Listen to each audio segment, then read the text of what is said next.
le Buzz Room Service. À côté de chez vous, il y a forcément quelqu'un qui fait le buzz. Dis donc Totem, depuis le passage de Macassi hier soir, tu ne fais que chanter. Bon, en soi, ça ne pose pas beaucoup de problèmes, mais un peu de joie, de bonne humeur, c'est sûr, ça fait du bien, mais là quand même... Je suis Simade, complètement Simade. Totem, malade, tu veux dire, complètement malade, oui, ça oui, je confirme. Comme quand la mer sortait le soir et qu'elle laissait personne seul avec de l'espoir. C'est quoi ce remix, Totem? Simade, c'est une association qui vient en aide aux migrants, Cynthia, et à partir de demain, il y a un grand festival national qui trouve un écho à Dijon grâce à cette association, le festival Migrants Scène. Pourquoi? Comment? Parlons-en avec Françoise Duguet, bénévole au sein de l'association et chargée des relations extérieures. Bonjour. Bonjour. Alors, c'est vrai que la première question que j'ai envie de vous poser, est-ce que ce festival aura quand même lieu? C'est vrai que depuis ce week-end, depuis ces terribles attentats, on peut le dire, Migrants Scène aura bien lieu? Oui, Migrants Scène aura lieu. Bien sûr que cette tragédie nous a tous bouleversés, mais nous sommes persuadés que nous allons continuer à nous battre, nous allons continuer à aider ceux que nous accompagnons au quotidien et que nous allons être davantage solidaires et ouverts au monde. Nous allons donc maintenir le festival Migrants Scène. Alors, je le disais, vous êtes bénévole au sein de l'association CIMAD. En quelques mots, qu'est-ce que l'association, la CIMAD? La CIMAD, c'est une association qui est née en 1939 pour venir en aide aux populations évacuées. Et par là, je vais vous expliquer très très brièvement pourquoi CIMAD.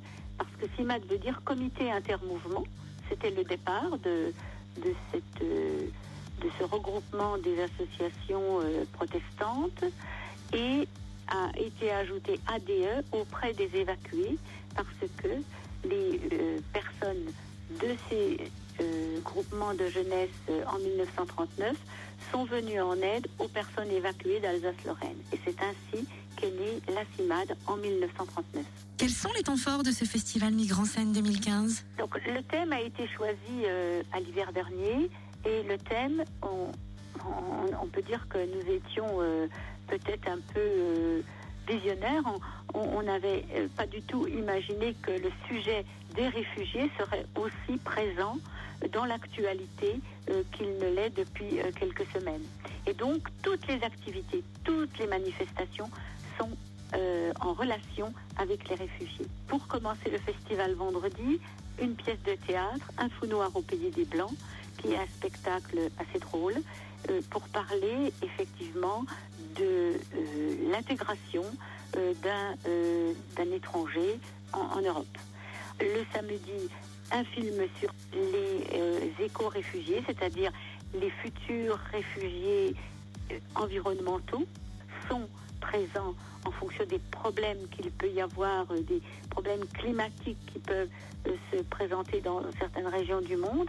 Lundi sera la journée du vernissage de l'exposition qui a pour titre Inhospitalité et qui est une exposition de photos qui ont été prises à Calais. Ensuite, le mardi, un film qui sera suivi d'un débat et qui aussi relate toute la traversée, tout le périple des demandeurs d'asile depuis le Burkina Faso jusqu'au sud de l'Italie. Et nous arriverons au jeudi avec une conférence d'une juriste du GISTI qui a pour titre Naufrage de l'asile et lutte des réfugiés. Merci beaucoup Françoise Duguet pour ces éclaircissements. 9 jours de festival pour une même cause. C'est le festival Migrants Scène et pour en savoir plus, connectez-vous sur Festival Migrants au pluriel, Migrants Scène au singulier, festivalmigrantscène.org. Je crois qu'aller sur la page Facebook Room, c'est tout à l'heure. Il y a aussi le site lacimad.org pour avoir plus d'infos sur l'association. 6h15. Allez, courage tout le monde.